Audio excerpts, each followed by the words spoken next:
Friends, আমি ঐন্দ্রিলা, আপনারা দেখছেন ওয়াইল্ড ইন্ডিয়া ট্রাভেলস। আজকে আমরা চলে এসেছি জম্মু অ্যান্ড কাশ্মীরের দাচিগ্রাম ফরেস্টে। আজকে 11ই মার্চ সকালবেলা, ওয়েদার খুব একটা ভালো নয়, ক্লাউডি আছে। দাচিগ্রাম জম্মু অ্যান্ড কাশ্মীরের বিখ্যাত ন্যাশনাল পার্ক।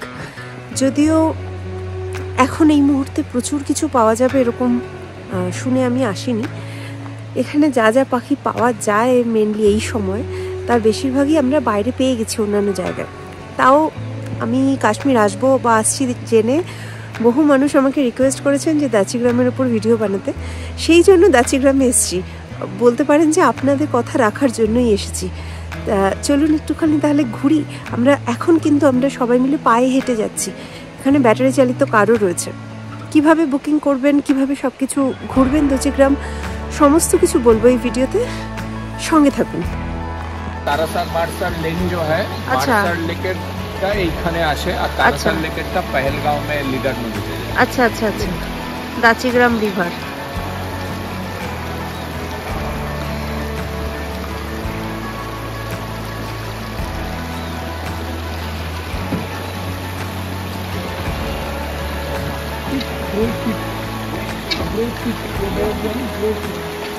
এসছে এই অর্ডারটা যায় রিজার্ভারে। আচ্ছা, রিজার্ভারে গিয়ে এটা টোটাল শ্রীনগর সিটিতে ড্রিঙ্কিং ওয়াটার হয়। আর এইটা স্প্রিং ওয়াটার একদম ফ্রেশ। মানে এটা ওই দাচিগ্রাম যে রিভারটা দেখলাম ওটা না, ওটা একই আচ্ছা, দাগওয়ান রিভার। ওই সাইডেরটা চলে যায় ডাল লেকে। আচ্ছা, ওই ফ্লোটা চলে যায় ডাল লেকে, আর এই ফ্লোটা চলে আসে হচ্ছে টোটাল রিজার্ভারে যায়, যেখান থেকে এন্টায়ার শ্রীনগর সিটির টোটাল শ্রীনগর সিটির জলটা প্রোভাইড হয় ড্রিঙ্কিং ওয়াটার। আর এই 161 স্কোয়ার কিলোমিটার এই টোটাল ন্যাশনাল পার্কের এরিয়া। আচ্ছা, আজ ক্লাউডি আছে, তাহলে এতক্ষণে অনেক পাখি চলে আসে। मतलब रेस्क्यू होने के बाद रिहेबिलिटेशन, मतलब वो जो आप ट्रीटमेंट करते हो उसके बाद आप जंगल में रिलीज कर दिया जाता है। जू अलाउ नहीं है। हाँ हाँ, ठीक ठीक। कहाँ से मिलते हैं आपको जो कि एनिमल्स, मतलब पहाड़ी से? वीडियो आप हमारा नहीं, क्योंकि अच्छा अच्छा, দাঁড়াও ভিডিও করছি। দাচিগ্রাম ন্যাশনাল পার্কের ভেতরে তো জু অ্যালাউ নয়, এটা জু নয়, ঠিক, এটা হচ্ছে একটা এনক্লোজার। এখানে আরেকটা লেপার্ড আছে ওই উপরে, দুটো আছে। এই যা এদিকে, এখানে রেস্কিউ অ্যান্ড রিহ্যাবিলিটেশন সেন্টার। যদি গ্রামের মধ্যে কোথাও ঢুকে যায় কোনো প্রাণী, তাহলে তাকে ফরেস্ট ডিপার্টমেন্ট থেকে রেস্কিউ করে এখানে আনা হয়। তবে আমাকে বললো যে 3টে ভাল্লুক এখানে আছে, সেটা তারা নাকি 3 মাস থেকে এখানে আছে। এখন ওদের 12 বছর হয়ে গেছে। ওদেরকে রেস্কিউ করতে পারেনি, কারণ ওরা জঙ্গলে থাকতে পারবে না ঠিকঠাক ভালোভাবে। কেন বলো তো? কারণ সকালে হচ্ছে ওরা মধু দিয়ে রুটি খায়, আর দুপুরবেলা ওরা ডালি আর খিচুড়ি খায়। তো ওরা অভ্যাস করে ফেলেছে। ওই জন্য এইটাই কারণ যে ওয়াইল্ড অ্যানিমাল রাখলে ঘুরে বেড়াচ্ছে। আরেকটা লেপার্ড বললো তো, হ্যাঁ ওখানে একটা লেপার্ড আছে। হ্যাঁ হ্যাঁ, চলো। লেপার্ড গুলো বেশ ওয়াইল্ড লেপার্ড, এগুলোকে রেস্কিউ করেছে, এগুলোকে এবার নিয়ে চকচক করছে। ওই লেপার্ডটাও তাই, কারণ এগুলো তো ওয়াইল্ড আসলে, এগুলো তো চিড়িয়াখানার না। এখন আর কি এগুলোকে রেখেছে, তারপরে ছেড়ে দেবে। द्रास के तरफ brown bear, Himalayan brown bear hotel में आ गया था, হোটেলে চলে এসেছিল। ওহো, সোনমার্গের দিকে। হ্যাঁ, মানে ওই দ্রাসের দিকে থাকা যায় তো। এর নাম হচ্ছে রাজা, মানে মেল সাহেব। अच्छा साहेब, কি সুন্দর বসে আছে। इसको नॉर्मली इन लोगों का बेसिक फूड क्या होता है? आप लोग क्या फूड? বিয়ার গুলো তখন এখানে 3টে বিয়ার আছে। হ্যাঁ, এরা হচ্ছে ফ্যান্সি, রোজি আর জুলি। এর মধ্যে দুয়াটার সাথে শ্রীনগর বোটানিক্যাল গার্ডেন থেকে রেস্কিউ করা হয়, আর জুলিটাকে সাউথ কাশ্মীর 2007-এ করা হয়। ওই যে দেখ ঘুমোচ্ছে। হ্যাঁ, এরা হচ্ছে অনেক বছর, 12 বছর হয়ে গেছে। 3.5 মাস বয়স যখন ছিল তখন আনা হয়েছিল, কিন্তু এদেরকে আর ওয়াইল্ডে রেস্কিউ করা যায়নি। এত বছর হয়ে গেছে, সেই জন্য আর করা যায়নি। মধু আর রুটি খায়, আর দুপুরে খায় ডালি আর খিচুড়ি। আটকে যাবে। মানে মহাদেব এই পিক এনক্লোজারের পেছনে যেটা মহাদেব পিকটা, ওটা হচ্ছে মহাদেব পিক।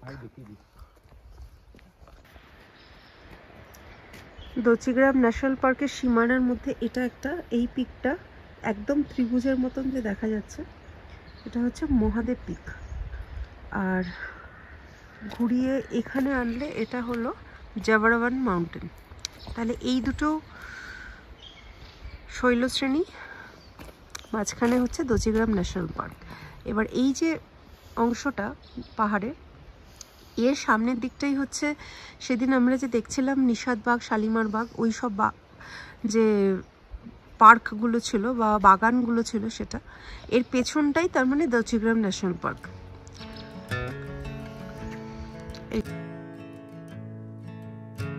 শ্রীনগরের লালচক থেকে মাত্র 22 কিলোমিটার দূরত্বে অবস্থিত এই দাচিগাম ন্যাশনাল পার্কে পাওয়া যায় প্রচুর পাখি।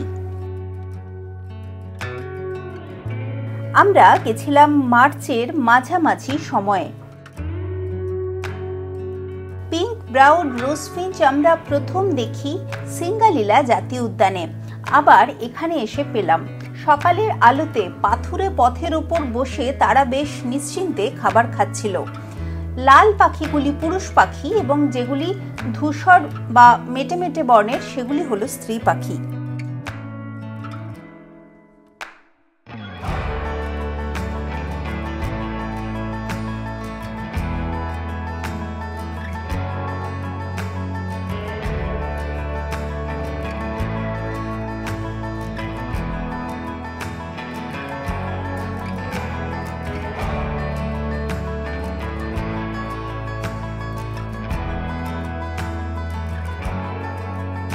ন্যাশনাল পার্কের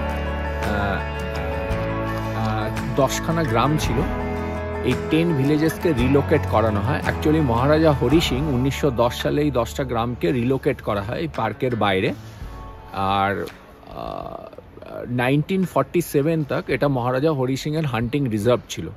1947 থেকে 1981-এ এটা, তারপরে এটা ওয়াইল্ড লাইফ স্যাংচুয়ারি হয় এবং 1981-এর পর এটা প্রোটেক্টেড রিজার্ভ হয়।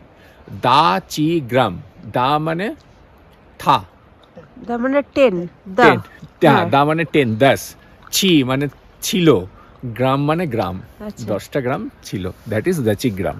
আচ্ছা, okay. Leopard scratch mark, leopard এসে এরকম করেছে, বুঝলি তো, স্ক্র্যাচ করেছে। হ্যাঁ, ওখানে বাইরেও আছে লেপার্ড।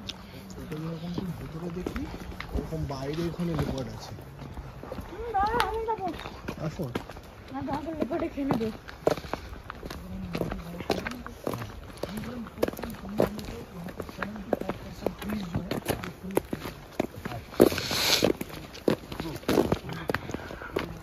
যদি 100টা ট্রিজ থাকে, তার 75টাই ট্রিজ হচ্ছে ফলের গাছ। মানে 75 out of 100, 75 trees is totally fruit trees.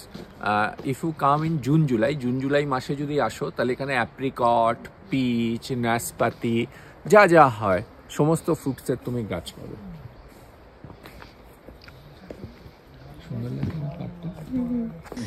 দচিগ্রামে যারা অ্যানিমাল সাইটিংয়ের জন্য আসবেন, মানে কোনো প্রাণী দেখার জন্য, যেমন এখানে হাঙ্গুল এন্ডেমিক স্পিসিস, হাঙ্গুল এক ধরনের একটা ডিয়ার স্পিসিস আর কি, পুরো ইন্ডিয়ার মধ্যে একমাত্র এখানেই পাওয়া যায়। তো সেটার জন্য উইন্টার হচ্ছে আদর্শ সময়, মানে জানুয়ারি বা ওই সময়, কারণ ওপরে বরফ পড়ে গেলে সেগুলো নিচে চলে আসে, তখন হাঙ্গুলের সাইটিং হতে পারে।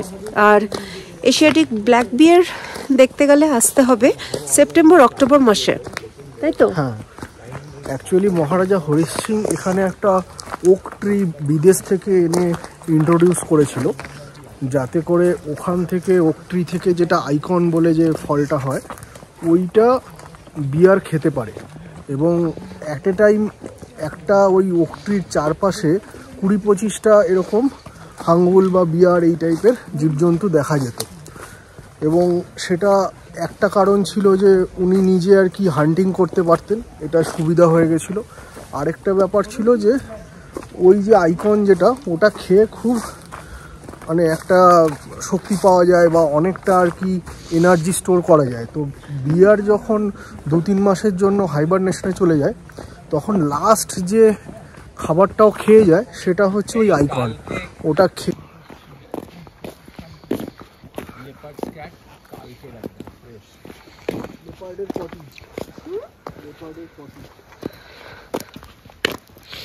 লেপার্ডস ক্যাট এখানে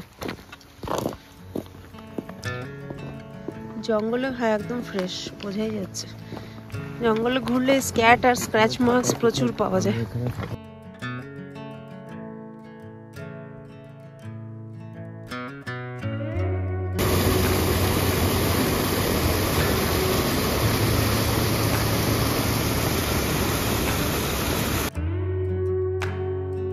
জলের ধারে পেলাম বেশ কিছু পাখি যেগুলো জলের কাছাকাছি দেখা যায়।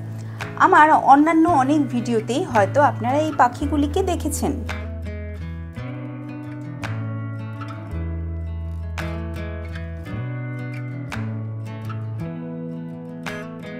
দচিগ্রাম ন্যাশনাল পার্ক মূলত পায়ে হেঁটে ঘুরতে হয়, তবে ব্যাটারি চালিত গাড়িও আছে। ভারতীয়দের জন্য প্রবেশ মূল্য 25 টাকা। 10 বছরের কম বাচ্চাদের জন্য কোনো প্রবেশ মূল্য লাগে না।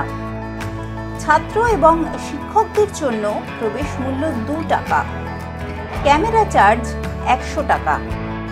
পার ডে পার পার্সন মাত্র একটি বুকিং করা যেতে পারে এবং গ্রুপ সাইজ হতে হবে 15 জন বা তার কম। গ্রুপের যে কোনো একজনের আইডি প্রুফ প্রয়োজন হয়। অনলাইনে পারমিশন জোগাড় করা যায়।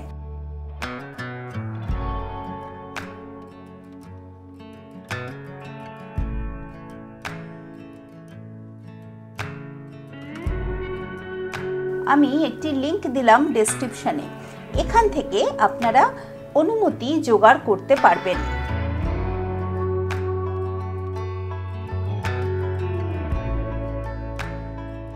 আমরা যতটা হেঁটে ঘুরলাম বার্ড ওয়াচিং করার জন্য, একদম সাধারণ ট্যুরিস্ট যারা বার্ড ওয়াচিং করবেন না, তারা ব্যাটারি চালিত গাড়িতে অন্য আরেকটা রাস্তা আছে, সেই রাস্তা দিয়ে তাদেরকে নিয়ে যাওয়া হয়। এবার আমরা যতটা গেছি তার থেকেও কিন্তু আরও বেশ কিছুটা যাওয়া যায়, কোর্ট জোন রয়েছে। আমরা একটুখানি জাস্ট গেছিলাম, তারপর চলে এলাম। পুরো কোর্ট জোনে ঢোকার জন্য কোর্ট জোনের পারমিশন নিয়ে আসতে হবে। এবার অরেঞ্জ বুলফিঞ্চ দেখার জন্য আইডিয়াল জায়গা হলো এই দচিগ্রাম ন্যাশনাল পার্ক। অরেঞ্জ বুলফিঞ্চ এখানে ডুডজিয়া বলে একটা বুশ আছে, তার একটা সিড রয়েছে, সেই সিড খেতে চলে আসে। সেই সময়টা কিন্তু খুব সংখ্যায় প্রচুর অরেঞ্জ বুলফিঞ্চ এখানে দেখতে পাওয়া যায় এবং ওরা নাকি শুনলাম সরেও যায় না। আইডিয়াল টাইম হচ্ছে সেপ্টেম্বর অক্টোবর। এইগুলোকে ওরা যখন হেভি স্নোফল হয়, এই ফরেস্টের যে গার্ডরা এরা এগুলোকে ছিঁড়ে এনে হাতি থেকে যেমন সেই নুন খায়, একটা পার্টিকুলার জায়গায় নুন দিয়ে রাখে হাতির খাবারের জন্য। হাঙ্গুলের খাবারের প্রবলেম হয় বলে ওরা এই পাতাগুলোকে একটা জায়গায় দেয়। ওদের পার্টিকুলার স্পট আছে এই পুরো দাচিগ্রামের মধ্যে, সেইখানে এই পাতাগুলোকে অন্য কিছু খাবারের সাথে মিশিয়ে দিয়ে দেয়। কনজারভেশন একটা, হ্যাঁ রাজা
ব্লু হুইসলিং থ্রাশকে নেপালি ভাষায় আমরা বলি কলচূড়া। আর এখানে গাইড বললেন যে ব্লু হুইসলিং থ্রাশের লোকাল নাম হচ্ছে হাজার দাস্তান, মানে অনেক রকমের গান গায় সেই জন্য।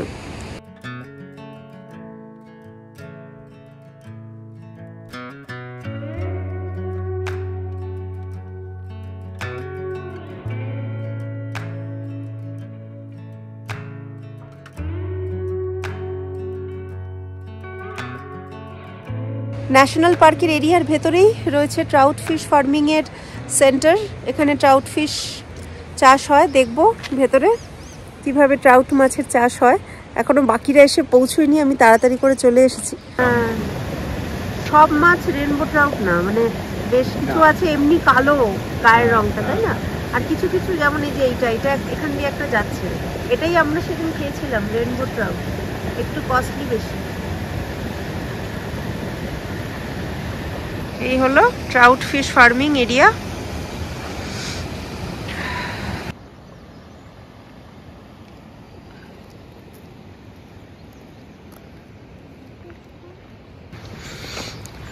ট্রাউট মাছের সবসময় ফ্লোয়িং ওয়াটার হতে হবে, তাই না? হ্যাঁ, মানে ফ্লোয়িং, খুব খরস্রোতা একদম জল হতে হবে, ঠান্ডা পাহাড়ি নদীর জল, আর পরিষ্কার একদম স্বচ্ছ জল হতে হবে।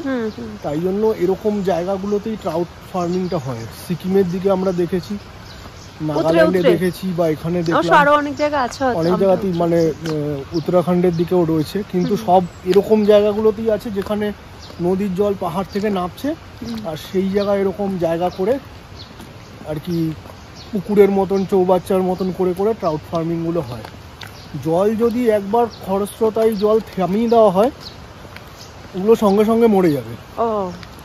মানে যেখানে এরকম থাকে যে ন্যাচারালি জলটা সব সময় আসছে না বা কম বেশি আসছে, সেখানে দরকার হলে পাম্প করে ওরা জল ঢোকায়, সেটাও দেখেছি। কিন্তু জল থাকতেই হবে, ফ্লোয়িং ওয়াটার থাকতেই হবে।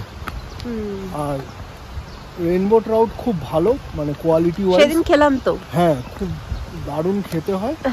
এবং ম্যাক্সিমামটাই শুনেছি যে সরকার থেকে বাইরে আর কি রপ্তানি করে দেওয়া হয়। দামও অনেক বেশি, কারণ অনেক কষ্ট করে আর কি এগুলোকে ফার্মিং করা হয়।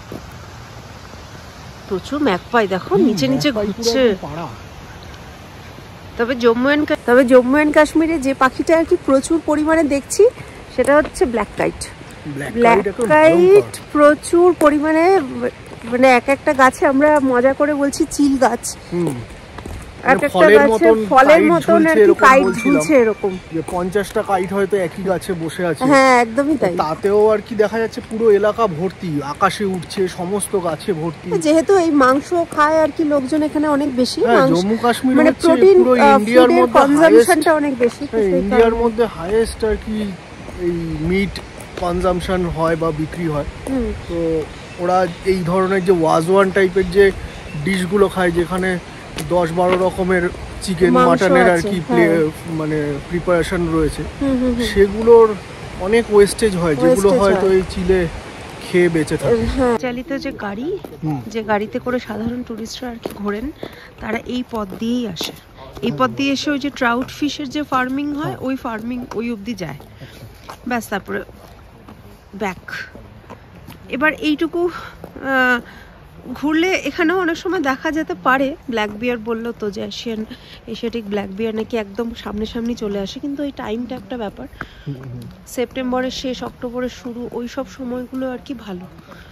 আরেকটা জিনিস ওরা বলেছিল যে সেপ্টেম্বরের শেষ দিক থেকে হাঙ্গুলের একটা মেটিং সিজন শুরু হয়ে যায়, বলছে 18 তারিখ 20 তারিখের পর। তো সেই সময় ওদের যে কলটা পাওয়া যায়, সেটা শুনে শুনে খুব ইজিলি ওদেরকে ট্র্যাক করা যায়, যে ওখান থেকে ডাকলো তো ওখানে গিয়ে একটা ছবি তুলে এলাম।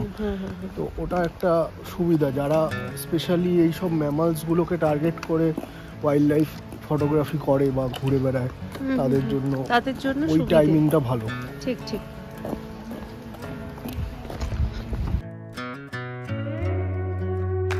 পাখি দেখতে দেখতে পায়ে হেঁটে আমরা দারুণ ঘুরলাম দচিগ্রাম ন্যাশনাল পার্ক। কেমন লাগলো এই ভিডিওটি আমাকে অবশ্যই জানান। যদি ভালো লাগে লাইক করুন এবং শেয়ার করুন আপনার প্রকৃতি প্রেমী বন্ধুর সাথে। ওয়াইল্ড ইন্ডিয়া ট্রাভেলসকে ফেসবুকে এবং ইনস্টাগ্রামেও ফলো করে রাখুন। পরের পর্বে আমরা দেখব গুলমার্গের গল্প।